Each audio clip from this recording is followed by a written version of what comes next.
interventionism, wars, regime change, and nation building. In the last 3 months, however, the president, I had the word administration here, but I'm going to follow on you. The president has started wars of choice in South America, the Middle East, and he's failed to lay out any strategic plan for an endgame or a consistent justification for these efforts. By the president's own account, he has decided to use missile strikes to murder people in the Caribbean and the Eastern Pacific, raid and seize the dictator of a foreign country, and he, the president, has started a war with Iran and placed our troops in harm's way in the Middle East. The president has also refused to directly supply necessary weapons to Ukraine.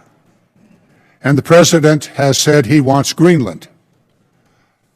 All of this raises the question of what in the hell is going on?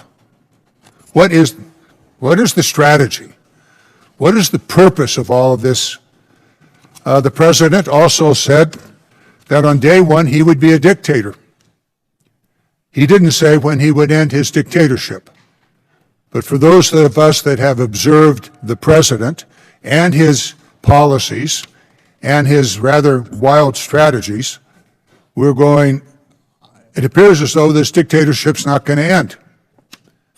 And you're here basically carrying the president's water and trying to answer the questions that this committee has raised.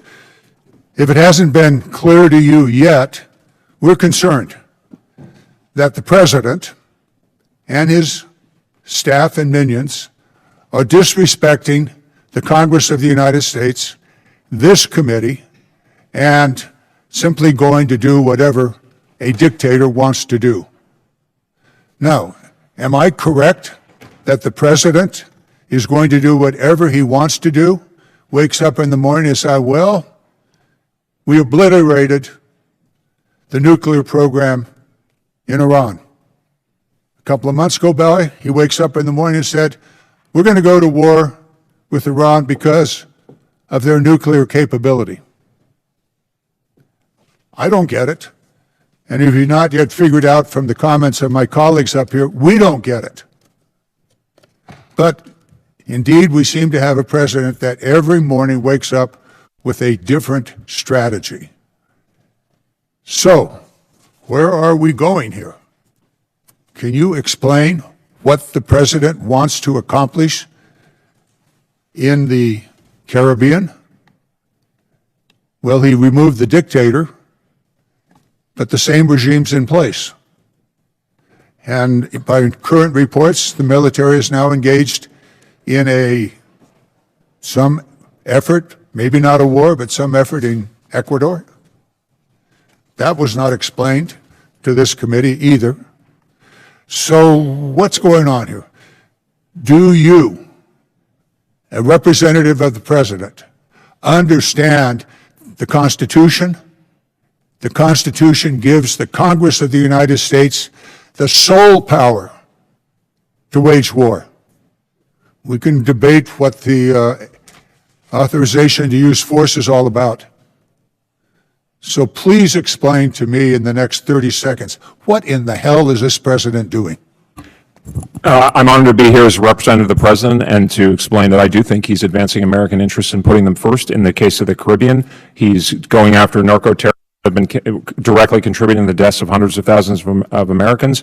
And the Middle East, he's taking action against the noxious Islamic Republic of Iran, which I know on both sides of the aisle there's a shared sense of the threat. In the president's national defense strategy, he said he would not be distracted by interventionism, endless wars, regime change, and nation building, but that is precisely what's going on. Gentleman's time is expired. Chair now recognizes gentleman from Virginia, Mr. Whitman.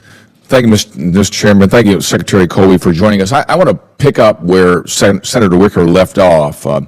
Taiwan is not mentioned in the National Defense Strategy, and what we say publicly and what's in a document really matter. You know that the Congress has provided $850 million in the Presidential Drawdown Authority for Taiwan. You know that we provided $1 billion in the Taiwan Security Cooperation Initiative. And despite clear congressional intent and even the direction in your strategy, it doesn't appear as though any of those dollars have been executed by the department. What's the status of that funding? And has any of it been spent on defense material, training, or equipment upgrades for Taiwan? Congressman, I'm not exactly sure about exactly the status, so let me commit to get back to you with detailed information. Well, you told Senator Wicker 48 hours ago that you would do the same, that you would get back to him. So you're telling us that in 48 hours, I still got within the 48-hour window, what's sir. going on? So we'll make sure we're within that window or barely over it, and I'll ask your forgiveness if that's the case. It's concerning to me that within 48 hours, when you promised Senator Wicker that you'd get that information, that it's not forthcoming. Take that responsibility to engage with you seriously, sir.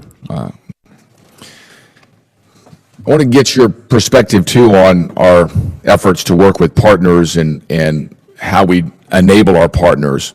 The president's asked our allies to do more. To their credit in NATO, they've all anteed up and said that they're going to do their 5%, some of them at different paces.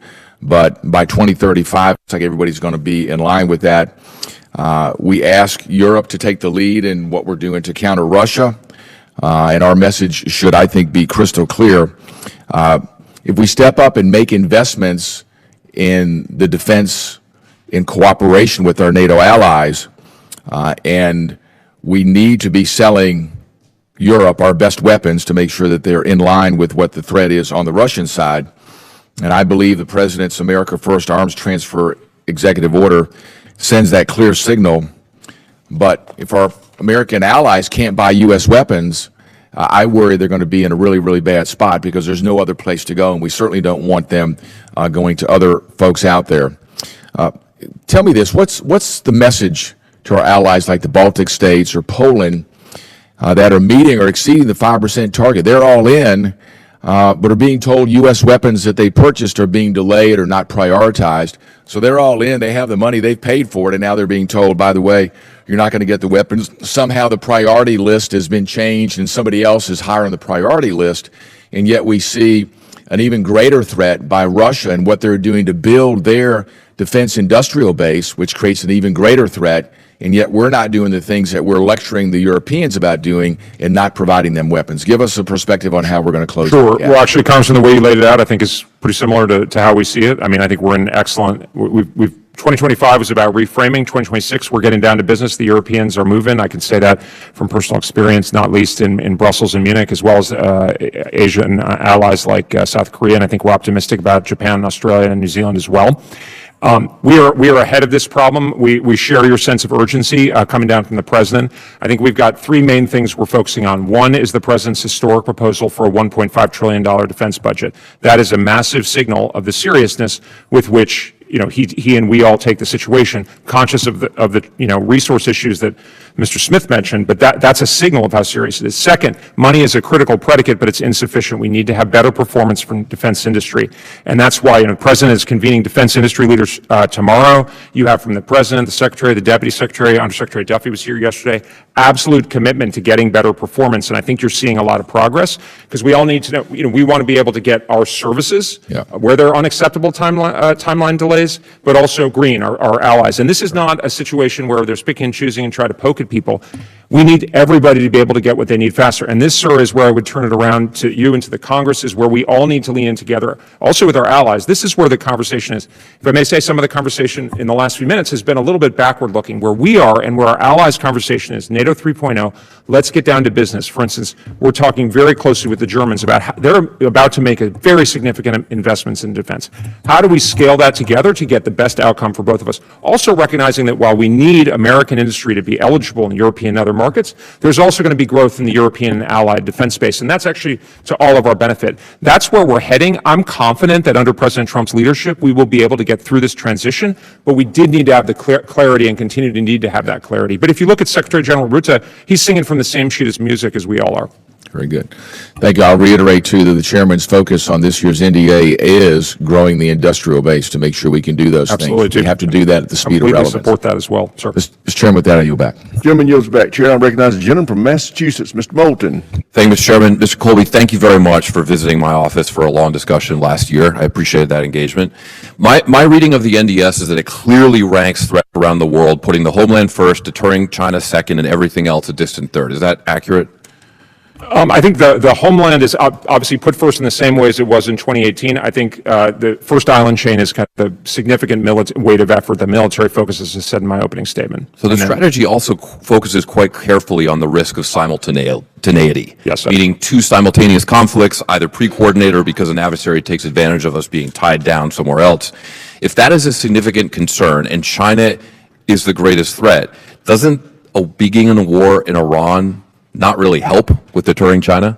I think the strategy is not saying that we're not going to do operations, and this happened under administrations of both parties. It actually specifically goes into that. It's saying we need to be prepared for this. Obviously, the things I mentioned, but also the allies and partners stepping up. And we do see that actually in the Middle East right now. We see Israel, the Gulf partners, So one of the some of our things European that we allies. discussed in my office was concerns about magazine depth, which you've heard both from